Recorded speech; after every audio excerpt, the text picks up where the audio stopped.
Hey, well tonight I'm angry at all the promises that we've made. And if you followed this channel at all, you know that I've expounded at length on the promises that we've made here domestically, here in the US. Promises such as pensions that can never be paid, Medicaid, Social Security, I guess is a form of pension. None of these things can be paid. We don't have the money for them. But tonight we're not even going to focus on these domestic promises. Let's look at all the international promises we've made.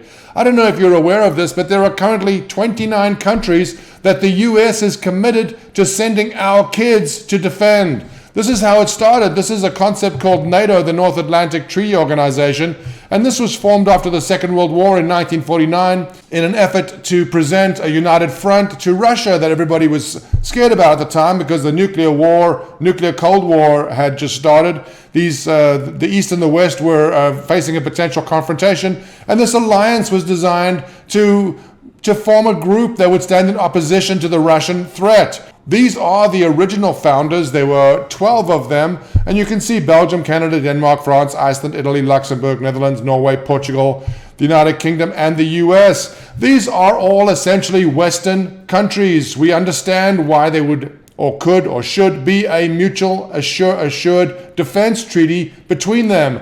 But over the last 70 years, the membership in this group has expanded by 18. And this is a list of the members who joined after the original 12 founding members. And you have countries like North Macedonia, Montenegro, Croatia, Albania.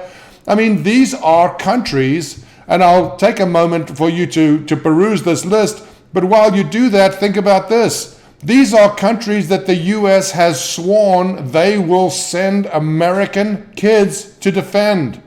So there is, in the NATO treaty, there's something called Article 5, which states that any member of NATO will treat the invasion of any other member of NATO as if they had been invaded themselves. In other words, these 30 countries, of which we are one, are sworn to protect each other. If Montenegro is invaded by who knows who, we are sworn to defend them. Our kids will be sent to die to support Montenegro's independence. I'm sure you can't really imagine how much of the world the US and NATO is sworn to defend. Here's a graphical representation. This is a map that shows all the countries that are NATO members. And you can see it's a good portion of the West. It's almost the entire West, and it definitely is encroaching upon the former Soviet Union.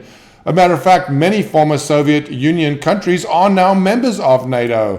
What does this mean? This means that we will send troops if any of these countries are invaded. The NATO Article 5 has only been invoked once, and ironically it was invoked to protect America. After the attacks of September 11th, 2001, Article 5 was invoked, and NATO did send aircraft to patrol the US as part of the Joint Defense Agreement.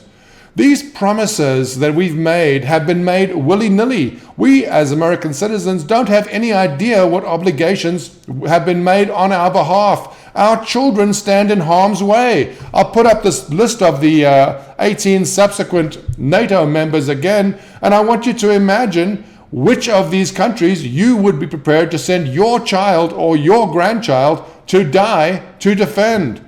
I can't think of many. And if you look at the top two, amusingly enough, they possibly are going to be at war soon. Turkey is drilling in contested Greek/Turkish waters looking for hydrocarbons, and there is a potential conflict brewing between two NATO members. If either of them invades the other, theoretically the US gets involved. Our kids get involved, our kids die. Is that what we want?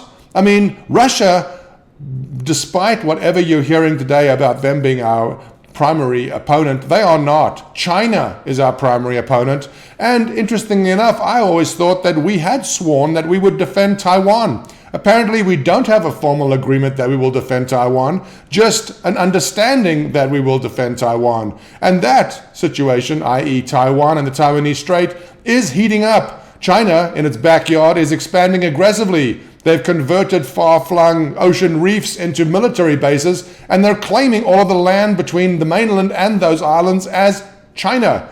China is very aggressive. China is our biggest threat. What we've done with these promises and with this encroachment upon Russia is turn Russia towards China. We didn't need to have two enemies. China's enemy sufficient. But when you look at the list of these 29 countries that the US is sworn to send our kids to defend, you have to realize that these promises are crazy. Why is it that we would have children, our children, die defending Slovakia or Albania or Slovenia even?